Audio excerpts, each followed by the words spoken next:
자, 민주당이 지금 원내대표하고 국회의장 후보 경선 때 당원 20% 반영하겠답니다.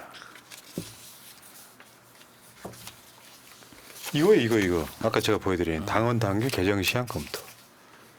요거는 사실은 중앙위원회든 당무위원회든 가도 통과될 거예요. 내용이.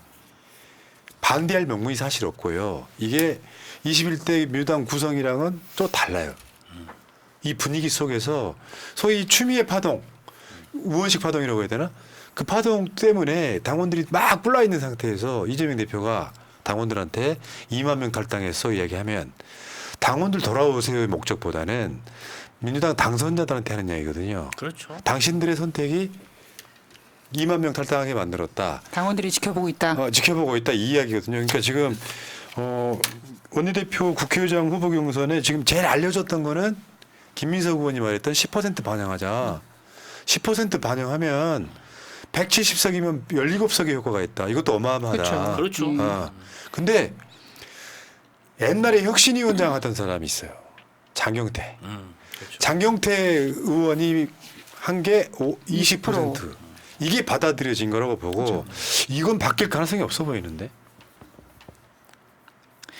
그러니까 김민석 의원은 10%, 장경태 의원은 20%, 양문석 당선자는 50% 주장했는데 그래서 김민석 의원님 같은 경우에는 정말 딱 그러니까 개혁이라는 게 이렇게 쉽지 않다. 조금씩 바뀌어가자 그런 의미가 있으신 것 같고 적당하게 20% 지금 추진한다고 하시는데 저는 이번에 놀랐던 게 뭐냐면 드디어 이제 22대 국회가 열리는 순간 이재명의 어떤 그 효능감을 느끼는구나. 이렇게 스피드 있게 뭔가를 진행하시는구나. 당원권 강화 구체적인 방안 4가지를 제시하셨잖아요. 대의원 회의 명칭을 당원대의로 개정하고 시도당 위원장 선출 시 당원 비율을 강화하며 의장 원내대표 선출 시 당원의원 20% 반영하고 중앙단 전당 부서에 주권국을 설치한다. 이거는 정말 우리 당원들이 좀 개혁해 주세요. 바꿔 주세요라고 요구했던 부분을 이재명 대표가 지금 22대 국회를 앞두고 우리 바꿀게, 우리 당원에 대해서 더 많이 생각하고 소통하겠습니다라는 걸 딱 오픈하니까 당원들의 기가 많이 좀 다시 살아나고 있는 것 같습니다. 저는 좀 이런 말씀 드리고 싶어요. 양문석 당선자처럼 50%도 좋을 수도 있어요.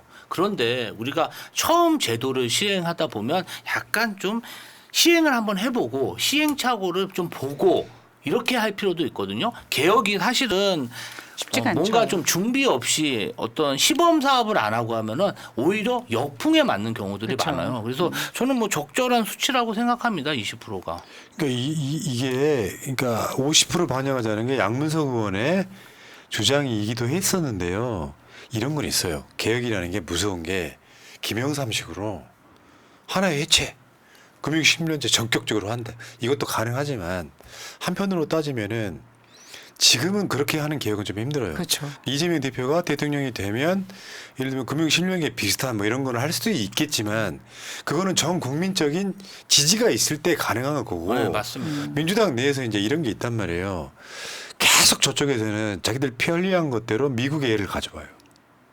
대의민주주의. 우리가 국회의원을 뽑았다는 건 그 사람들을 믿고 따라가야 된다라고 하는 게 대의민주주의예요. 어떤 의견이든. 근데 그 대의민주주의의 원리는 지금 같은 개인이 핸드폰을 들고 정치적 의사를 반영할 때는 사실은 대의민주주의를 줄여야 되는 거예요. 왜? 우리가 당원들 카톡으로 당원들 의견을 물어보는 투표도 하잖아요. 옛날에 대의민주주의는 나는 생업에 종사해야 돼. 그렇죠. 농사도 짓고 공장도 다니고 회사 다녀야 되잖아요. 그러니까 우리 지역에 국회의원을 뽑아놓고 그 국회의원들이 국회 가서 우리의 뜻을 대신 전달해달라는 의미가 있었고 지금은 사실은 직접 문제주의도 가능한 시대예요. 그러니까 우상호 의원 같은 분들은 옛날 사고방식이 있는 거예요. 당원들이 우리 국회의원들 원내대표나 국회의장을 뽑을 때 여기서 또 이상한 함정이 하나 등장해요. 국회의장을 뽑을 때 우리가 개입하는 게 아니에요. 민주당 국회의장 후보를 민주당 내에서 경선할 때 당원들이 20%를 하는 건데 보수 언론들이 뭐라고 하냐. 국회의장을 뽑을 때 당원들의 뜻을 반영한다고? 약간 맥락이 다른 거죠. 국회의장 후보를 우리가 뽑을 때 당원들이 20%의 그러니까 당심이 반영이 되고 그 사람들이 국회에 가서 국회의원들 전체가 뽑잖아요. 거기에서 뽑히는 건데 그것은 당연히 어떻게 보면 되게 바람직한 방향성이에요.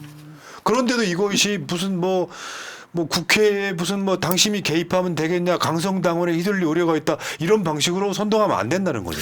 저는 좀 뭐 우상호 의원님 사실 업적도 많고 국회에서 굉장히 좋은 일도 많이 하셨다고 생각합니다. 그런데 이제 우상호 의원님하고 전 좀 반대되는 생각합니다. 그건 사실 좀 말씀하시는 거는 엘리트 민주주의라고 생각하거든요. 뭔가 이제 소수의 훈련받은 그러한 정치인들이 주도해야 된다. 이런 말씀이신 것 같은데요. 아니, 사실 당원 중심 민주당은 과거 20년간 우리가 맨날 얘기하지만 사실 언제 우리가 당원 의사 받아가지고 정당 운영했습니까? 공천부터 시작해가지고 다 겉으로만 그렇게 했지.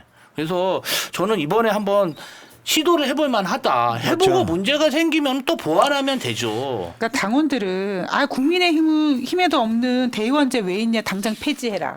그리고 양문석 의원님이 주장하는 것처럼 50% 해라라고, 그 말이 어찌 보면 그 당원들의 마음이긴 하지만 민주당이라는 어떤 조직이 작은 조직이면 그렇게 할 수 있을지 모르겠습니다만 지금 굉장히 거대한 조직이다 보니까 거대한 조직은 뭔가 개혁하는 게 차츰차츰 점점 해야 되는 게 시행착오도 줄여가고 말씀하신 것처럼 예. 역풍도 줄여가는 거기 때문에 지금 잘 가고 있다고 생각합니다. 그러니까 아까도 이야기 나왔지만 지금 당대표 뽑는 전당대회를 전국 대의원 대회라고 하잖아요.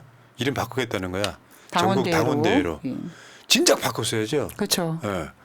그리고 하나 더, 당원 주권국을 중앙당에 설치한다, 이런 내용들이 다 들어가 있고요. 여기에 뭐가 있냐면은 여러분들이 진짜 중요하게 생각하는 게 제일 첫 줄에 있어요.